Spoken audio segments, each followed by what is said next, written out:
Good morning students, कैसे हो और कैसी चल रही है आप लोगों की पढ़ाई। मैंने प्रीवियस लेक्चर में आप लोगों को आपके सिलेबस के अकॉर्डिंग ही क्लासेस स्टार्ट कर दिया है। अब होपफुली कि आप उसको एंजॉय भी कर रहे हो, समझने की भी कोशिश कर रहे हो कि क्या है, कैसे है, what is the abnormal psychology, topographical model. आज हम लोग इस लेक्चर में पढ़ेंगे डायनामिक एस्पेक्ट्स ऑफ माइंड। ठीक है, डायनामिक एस्पेक्ट्स ऑफ माइंड ये अकॉर्डिंग टू आपके सिलेबस है, जिसमें ईड, ईगो, सुपर ईगो के बारे में बताया गया है कि उनके क्या कैरेक्टरिस्टिक्स हैं, क्या फंक्शन है, जो भी सारी चीज़ें हैं वो इस लेक्चर में हम लोग आगे पढ़ेंगे। ठीक है, let's start. Introduction.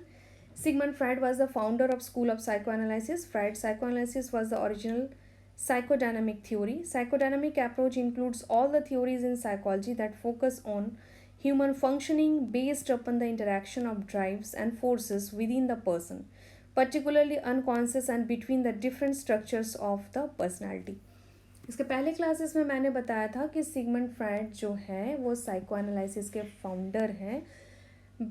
Psycho analysis के फाउंडर के पहले ये एक न्यूरोलॉजिस्ट थे जो हिस्ट्रिया के प्रेजेंट का ट्रीटमेंट करते थे। ड्यूरिंग ट्रीटमेंट उन्हें ये ऐसा लगा कि किसी पर्सन के पर्सनालिटी के डेवलपमेंट में बहुत और भी सारे अदर फैक्टर्स हैं जो बहुत इम्पॉर्टेंट रोल प्ले करते हैं। और ये जो उन्होंने साइको डायनामिक थ्योरी के बारे में बताया, जो उन्होंने साइको डायनामिक थ्योरी को डेवलप किया, इसमें उन्होंने इसी बात पर ज़्यादा जोर दिया कि किसी पर्सन के पर्सनालिटी का डेवलपमेंट कैसे होता है, उसमें कौन सारे फैक्टर्स इंपॉर्टेंट रोल प्ले करता है। ठीक है, आगे बढ़ते हैं। Freud divided psychoanalytic theory into 3 parts. क्या है? Structure of personality, dynamic of personality and development of personality. Structure of personality further divided into 2 model. इसको फिर से हम लोग 2 भागों में बांटे हैं, that is topographical model and dynamic model. Topographical model के बारे में हम लोगों ने पहले ही पढ़ा, जिसमें हम लोग कॉन्शियस, सबकॉन्शियस, अनकॉन्शियस के बारे में पढ़े हैं। आज हम लोग पढ़ेंगे डायनामिक एस्पेक्ट्स ऑफ माइंड, यानी डायनामिक मॉडल के बारे में कि डायनामिक मॉडल क्या है। ठीक है, dynamic aspects of mind. Dynamic refers to the interaction of psychological forces. As dynamic aspect is the study of the interrelationship of various parts of the mind, personality, and they relate to mental, emotional, or motivational forces, especially at the unconscious level. Dynamic क्या है? बहुत सारे psychological forces का आपस में interaction होना है, जो कि अनकॉन्शियसली हमारे इमोशनल, मोटिवेशनल, मेंटल लेवल को आपस में इंटरैक्ट करवाता है। ठीक है, Freud introduce the concept of dynamic aspect of mind divided into 3 parts, id, ego and super ego. Freud ने डायनामिक एस्पेक्ट्स ऑफ माइंड को 3 भागों में बांटा है, id, ego and super ego. All those 3 parts developed at different stages in our lives. These are systems, not parts of the brain or in any way physical. कहा गया है ये dynamic aspects of mind को जो 3 भागों में बांटा गया है, ये सिस्टम्स है, ये हमारे स्टेजेस हमारे लाइफ से जुड़े हुए हैं, लेकिन ये हमारे ब्रेन या फिजिक का कोई पार्ट नहीं है। ठीक है, नेक्स्ट हम लोग आते हैं ईड, ईगो एंड सुपर ईगो के बारे में पढ़ते हैं। एक छोटा सा एग्जांपल देके पहले हम आप लोग को ईड, ईगो एंड सुपर ईगो को समझाते हैं।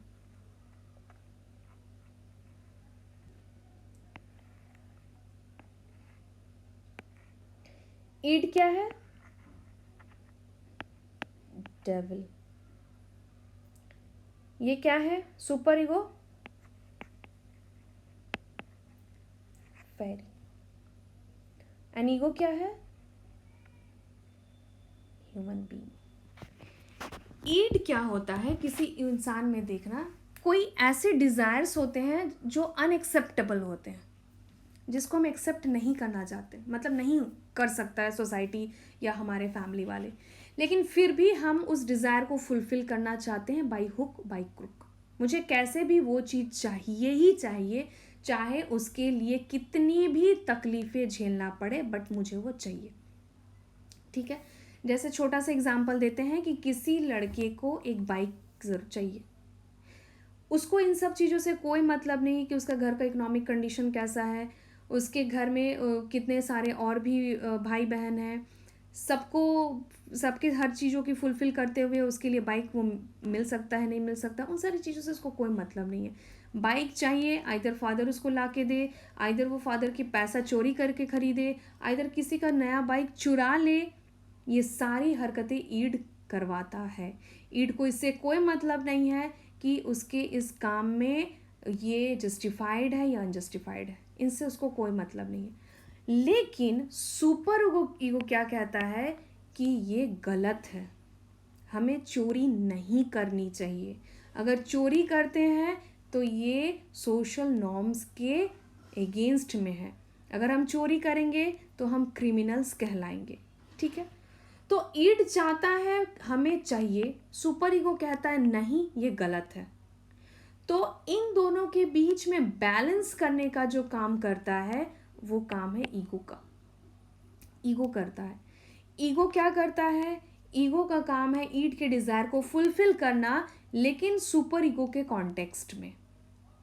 ठीक है, ईड के डिजायर भी फुलफिल हो और सुपर ईगो के वो मोरालिटी के अंतर्गत भी आता हो कि उसको बाइक भी मिल जाए, चोरी करके नहीं, किसी का बाइक चुरा के नहीं, सोशल नॉर्म्स के अकॉर्डिंग या इस तरीके से उसको वो मिला दिया जाए या उसको समझाया जाए ताकि वो कुछ दिन के लिए रुक जाए, ठहर जाए और फिर बाद में उसको वो चीज़ दिलवा दिया जाए।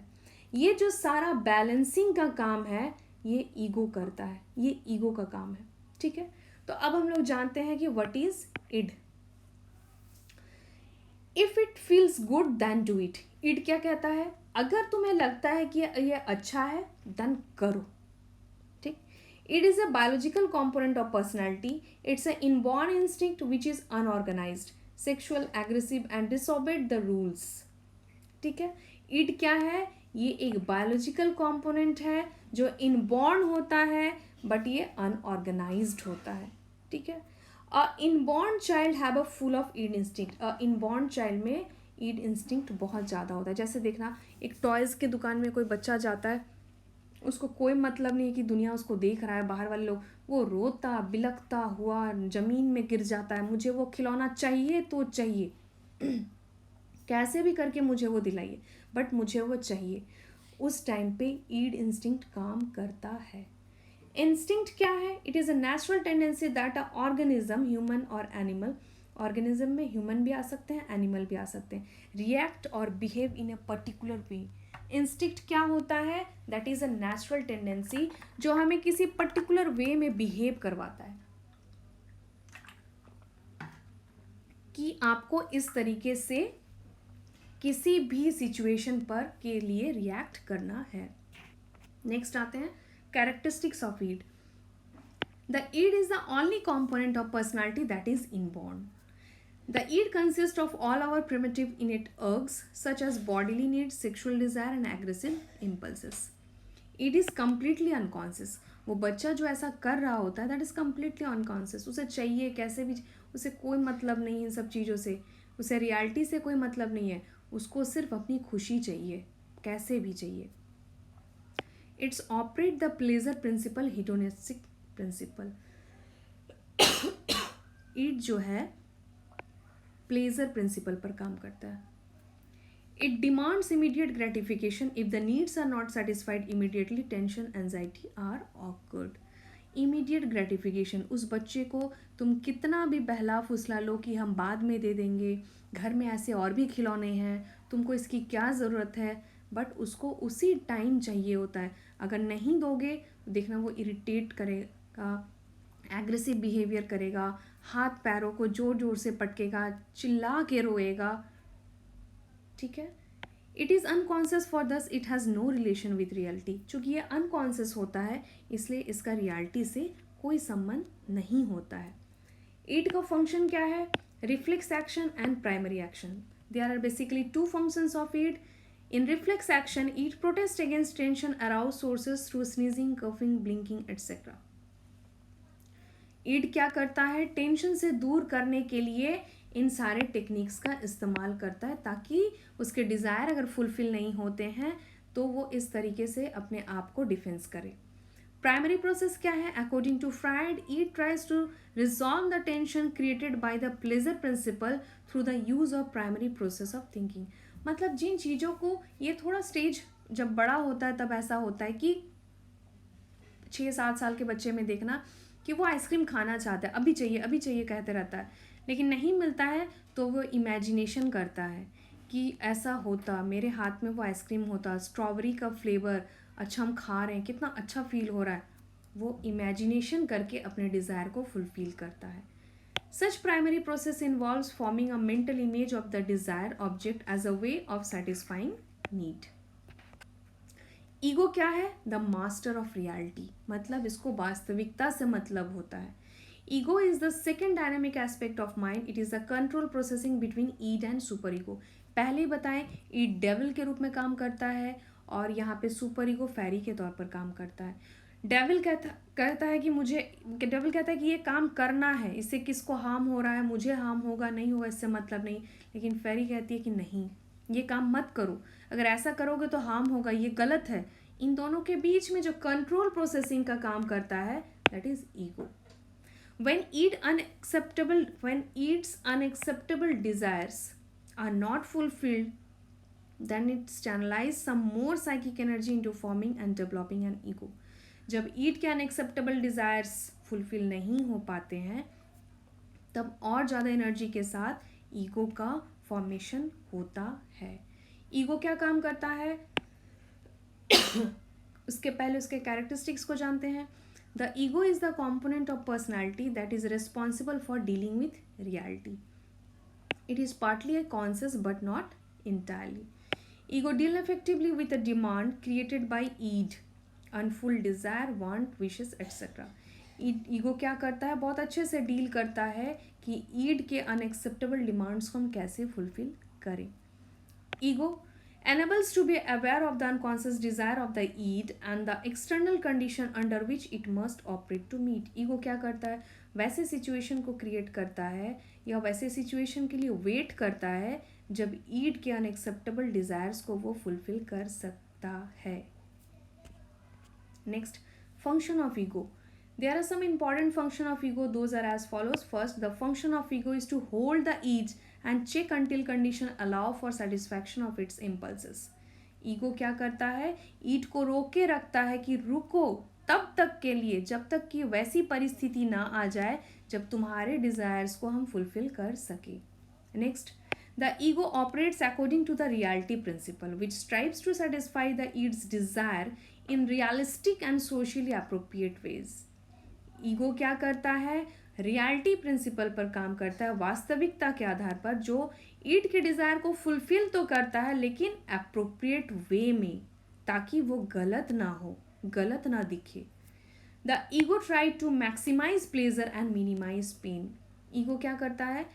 ईड के ही डिज़ायर को फुलफिल करने की कोशिश करता है, लेकिन वो उसको ज़्यादा से ज़्यादा खुशी और उसके दर्द को कम से कम करने की कोशिश करता है. The ego provides the right guidance and direction. Ego क्या करता है? सही रास्ता दिखाता है कि हम अपने अनएक्सेप्टेबल डिज़ायर को कैसे फुलफिल करेंगे. Next, the ego also minimise the tension through secondary process thinking. The ego क्या करता है? मिनिमाइज करता है सेकेंडरी प्रोसेस थिंकिंग को. इसको अच्छे से समझाते हैं.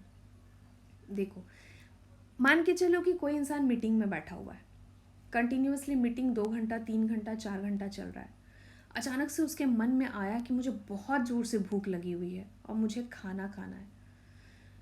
ये ईड चाह रहा है क्योंकि भूख बहुत ज़ोर से लगी हुई है, ये बॉडीली नीड है, डिज़ायर है.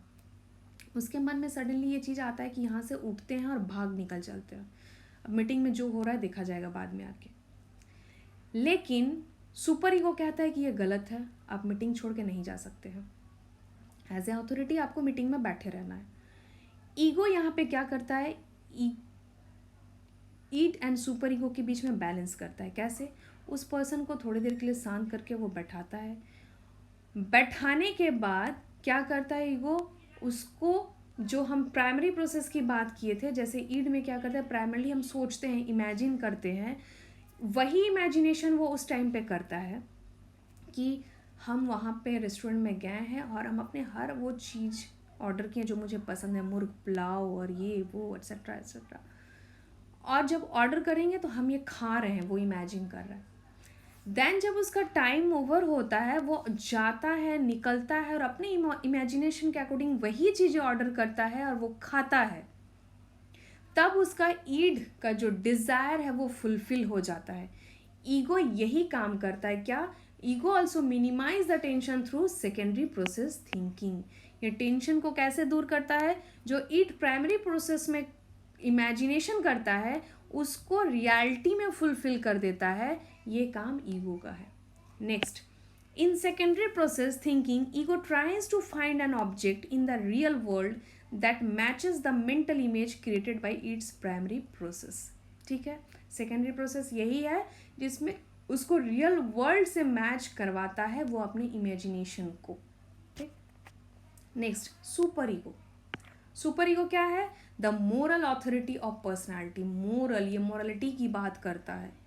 Super ego is just opposite the id. मैंने कहा था id is a devil and super ego is a fairy. देखना, कभी कभी मूवीज़ देखना, उसमें दिखाता है कि कोई इंसान है, उसके सामने दो लोग हैं, एक सफ़ेद साड़ी में, एक ब्लैक साड़ी में। जो सफ़ेद साड़ी में है वो कौन है? वो परी है। जो ब्लैक साड़ी में वो कौन है? वो डेविल है। डेविल कहती है कि तुम अपनी सास को मारो, तुम अपनी सास को बात मत सुनो, उसकी कहना को मत मानो।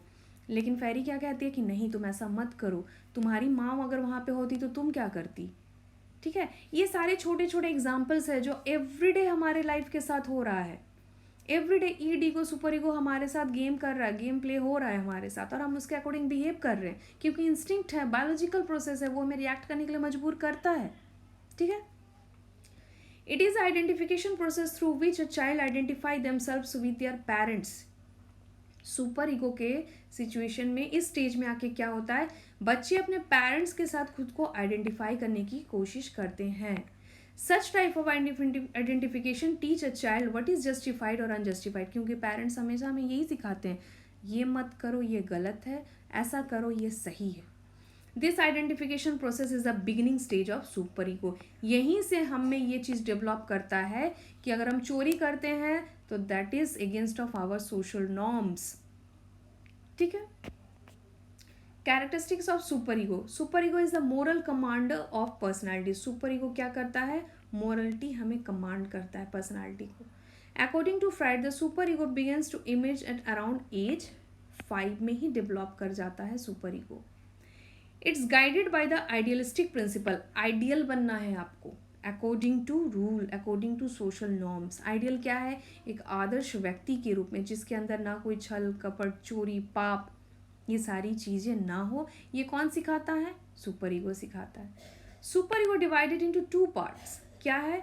Ego ideal. The ego ideal include the rules and standards for behaviour that is considered right, appropriate and morally acceptable. Super ego का 2 पार्ट है, एक है ईगो आइडियल, एक है कॉन्सियस। ईगो आइडियल क्या कहता है? वो सारे रूल्स स्टैंडर्ड्स की बात करती है जिसके अकॉर्डिंग अगर हम बिहेव करें that is right, that is appropriate, that is morally acceptable and that is क्या है? आपको गिफ्ट मिलना चाहिए उसके लिए। मतलब गिफ्ट इन द सेंस ये नहीं कि मुझे कुछ छोटे छोटे गिफ्ट मिले। गिफ्ट मीन्स अगर कोई कह दे कि वाह बहुत अच्छा काम किए हो, तुम बहुत अच्छे जा रहे हो, that is also a reinforcement. ठीक है, नेक्स्ट कंटिन्यू करते हैं।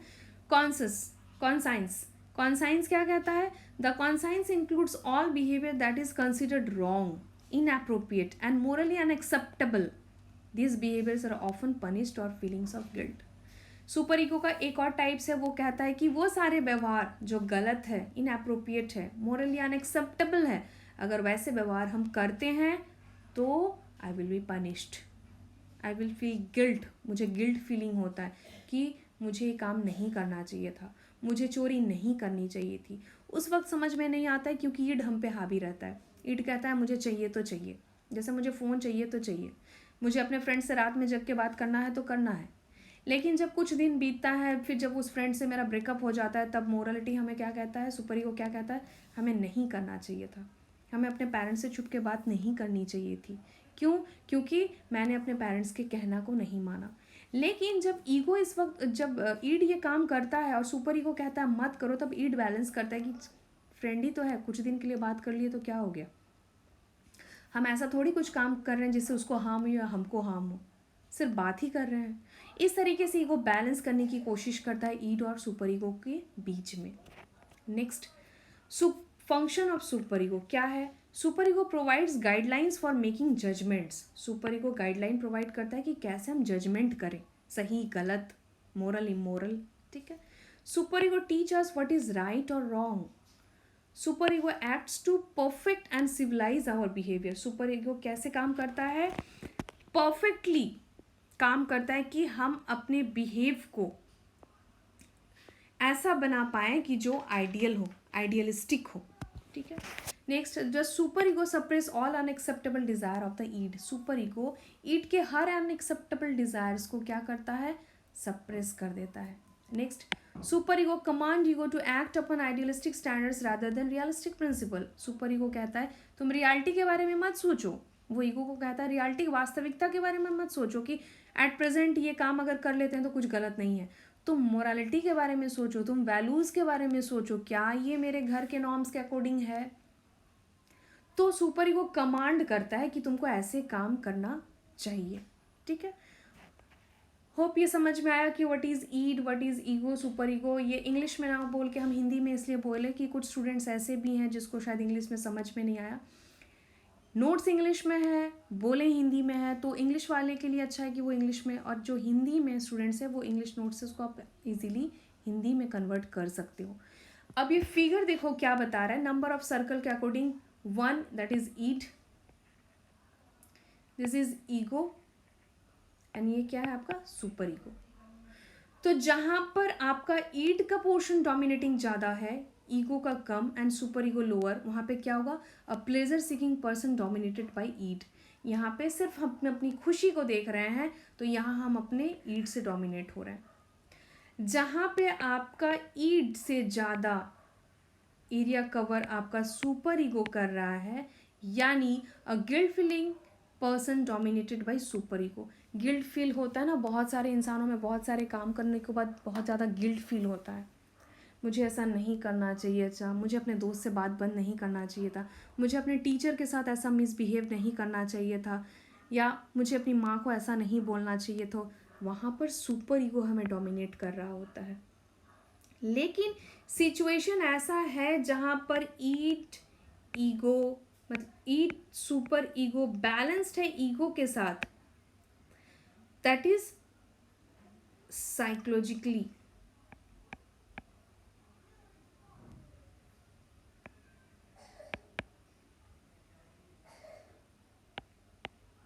Healthy person dominated bye ego. जो पर्सन साइकोलॉजिकली हेल्दी होता है, यानी मेंटली हेल्दी होता है, वो ईगो से डोमिनेट होता है। क्यों? क्योंकि यहाँ पे ईगो ईड और सुपर ईगो के बीच में एक बैलेंस बनाए हुए रखता है। तो कहा जाता है कि if ego is adequately manage the demands of id and, तो वहाँ पे and super ego a healthy and well adjust personality emerge. लेकिन अगर ego id and super ego के बीच में बैलेंस नहीं कर पाता है, तो वहाँ पे मैलअडैप्टिव पर्सनैलिटी डेवलप करता है। तो अगर देखा जाए तो हमारे साथ भी यही कंडीशंस लागू होते हैं कि अगर हमारे हर डिज़ायर्स को फुलफ़िल करने में ईगो अच्छे से बैलेंस कर लेता है, तो हम एक हेल्दी पर्सनालिटी की तरह ग्रो करते हैं, और अगर नहीं होता है तो हम माल अडेप्टिव पर्सनालिटी की तरह बिहेव करने लगते हैं। होप आपको समझ में आया है, और अगर नहीं समझ में आया है तो प्लीज़ कमेंट्स करो कि यहाँ प्रॉब्लम है, व्हाट्सएप में क्वेश्चंस पूछो, हम उन सबको क्लियर कर देंगे। Okay, thank you. पढ़ाई करो अच्छे से और इन सारे नोट्स से